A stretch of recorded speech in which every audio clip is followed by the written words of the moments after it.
Hi guys, so we are Evemo Review. So today we're going to review a movie. One of our first movie we're going to review today is Logan. So anyway, Michael, Yeah.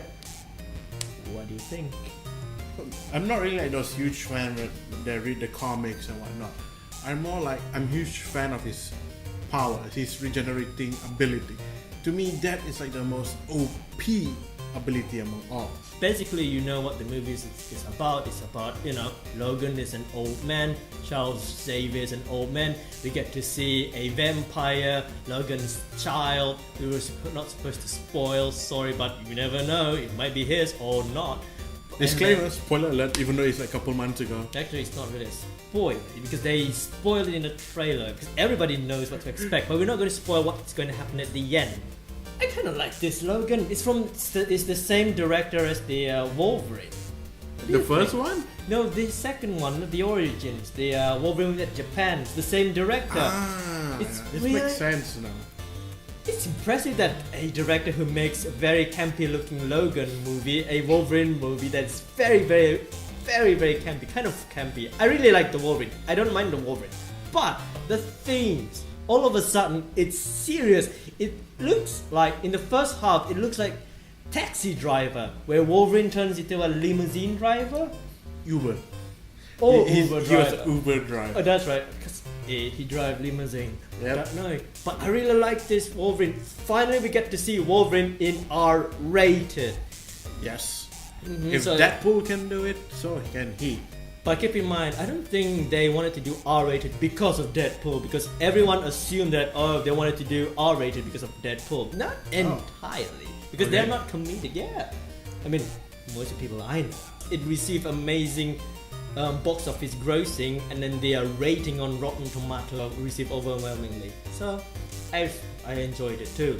But the only problem let's talk about something we don't like.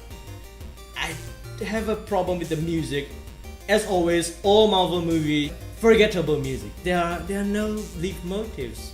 Who made the music? Was it Marco Beltrami? No, that's Origins. But I really don't remember the name of the guy who makes this music. It's really, really bland, really nothing, and nothing memorable. Mm-hmm. Maybe there are sad parts, but it's just atmospheric music.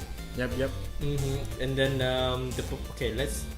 And then another thing that I don't really like is it can be a little bit too slow. I don't mind. I really don't mind slow Wolverine. He's getting old anyway, so everyone gets slow. I feel like because it is slow that we can appreciate it more, and we can slowly understand what he has been going through. Exactly. And becoming old for Wolverine, it's like literally becoming human, and it's not the thing that he felt before for me, because he looked when I watch it. He looks really weak, and I actually felt very sad. The moment I saw he got kicked and punched, even though he had the claw out, even the claw was halfway out. Exactly. It's like watching your grandfather getting beaten. That's the thing. So we understand why it's slow, because you get to see Hugh Jackman as Wolverine for the last time. And then what do you think of the performance played by, of course, Patrick Stewart as Professor Xavier? He curses a lot. So what about the performance by Laura, the X-23? I'm hoping that they're actually going to make a standalone X-23 from her. Yes, right. Like maybe as she grew up, she become the next Wolverine, that kind of thing. Since that technically has the comic for her, X-23. That's right. So I'm hoping they're going to put a standalone for her. But overall, she actually quite fit very well. I kind of like her performance. Yeah, but my problem... Okay, this is another problem with this X-23. I like X-23. I like this. The actress playing X-23, that's her first movie. No other credit. Her only movie.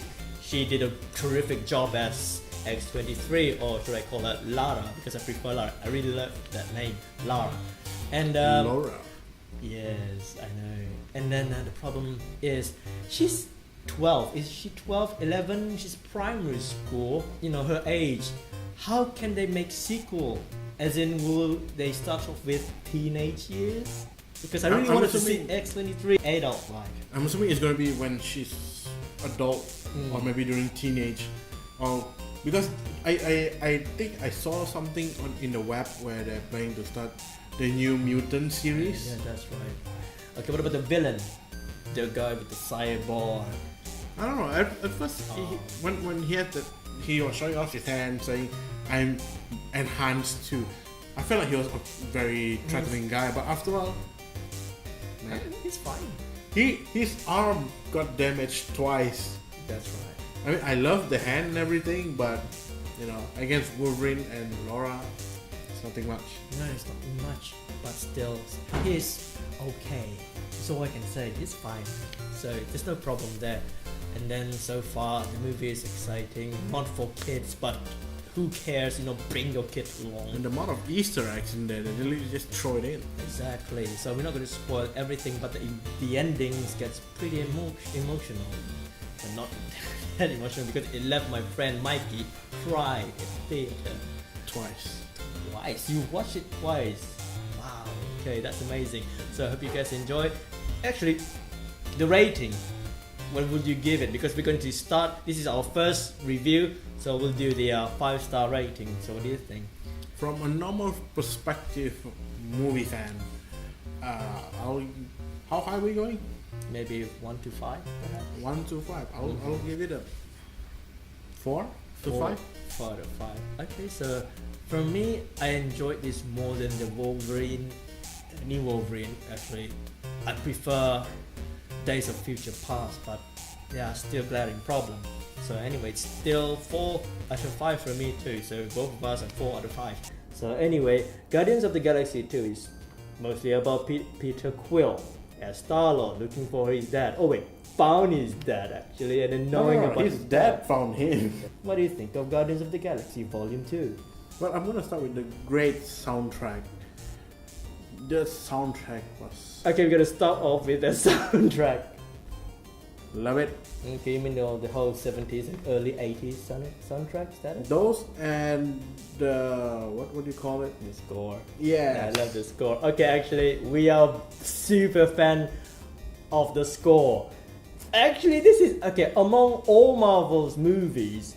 I much prefer, of course, the Avenger has very memorable score, but keep in mind there are some that are very good. Especially Guardians of the Galaxy, composed by Tyler Bates. Good heaven, Tyler Bates. The soundtrack is really good. You know, the early 70s and late 70s and early 80s, all of those stuff are good. Yep. But we mostly love the score. I mean, seriously, it's emotional, especially the track Dad, and then the Star-Lord, Mary Poppins, and then the ending. We're not gonna Mary spoil. Poppins, yo. Yes, they are Mary Poppins, but seriously, do own the soundtrack. It's amazing. It's brilliant. The movie. It has a very up and down. Yeah, there are, there's the problem. The movie gets all over the place sometimes, as in tone-wise. So it might not be the best Marvel movie or the epic classic one, but it's watchable. Not without its fault. Yeah. So actually, because it's jumping here and there, and then this scene, and then we go back to this scene, especially whenever it cuts back to Peter Quill and his dad, it drags somehow. You just want to get this over with. And then I'm not going to spoil everything, but the end climax, the last final act showdown, it kind of gets tired.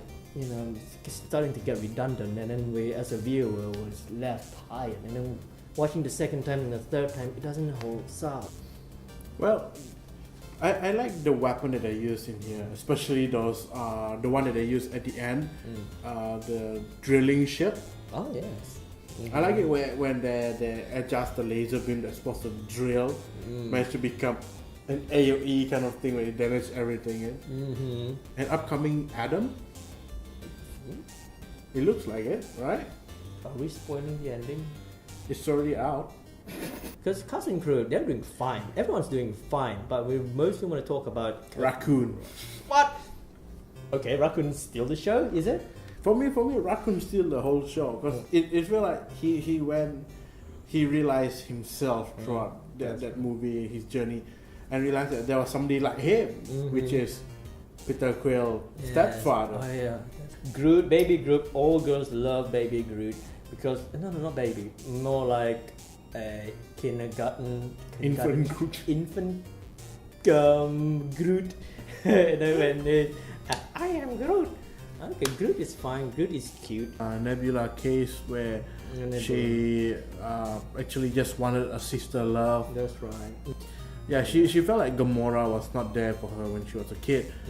Keep bullying her, make her suffer through a lot of Thanos. Yeah, Thanos, their stepfather. So it was a good part. I mean, they really show a soft part for Nebula when she really expressed herself more here instead of like, I'm trying to kill you or die. She has an arc to the story. The ego. Don't spoil everything, but what do you think of Ego? Played by Kurt Russell. The Kurt Russell. The snake. And what do you think of this CGI when they put on Kurt Russell turned into a younger version of Kurt Russell? I don't know, I feel like it was so real. I feel like they had that footage of him being young. Yeah, they shot it in the 70s, and then, you know what, maybe someday some guy might use it. I really enjoyed Kurt Russell because he's one of our favorite actors, especially Michael, because his favorite movies of all time is Stargate. Yes. Who happens to have Kurt Russell in them, and Ultron too, it's in them. But anyway, Kurt Russell is amazing. He's fun to watch, but he doesn't give him enough time to shine. As in, he's just one of those ego character, you know, one of those ego maniacs. You see, because they're so-called Guardian of the Galaxy. In the first movie, the villain threat was real throughout the whole Guardian, because they know that if he hits on any ground or planet, he just gets destroyed. That's right. And Ego here, I felt the same. He has the ability to destroy galaxy, planets. But anyway, the one character that steals everything, all stories, everything, I mean all characters, the one who shines the most is Yondu, played by Michael Rooker. I'm pretty sure everyone always say the same, going to say the same thing, what we say. Yondu is the heart of Guardians of the Galaxy Volume 2. He was the main thing. He helped Raccoon, and he helped one of those Star Wars. Oh my goodness. Oh man, the whistle thing, the weapons. Oh my god. Actually, among all Marvel characters, those who have arcs are Yondu and Nebula. Nebula starting from a mean girl who's talk like, and then she has an arc. She just wanted a sister. And as for Yondu's arc is really hard to. I can't spoil, but he has an arc. Chris Pratt, he's fine. I mean, he's good. He's Chris Pratt. He's there for the arc to happen. That's it. That's right. It's his story, but we mostly focus on other characters because they steal the show.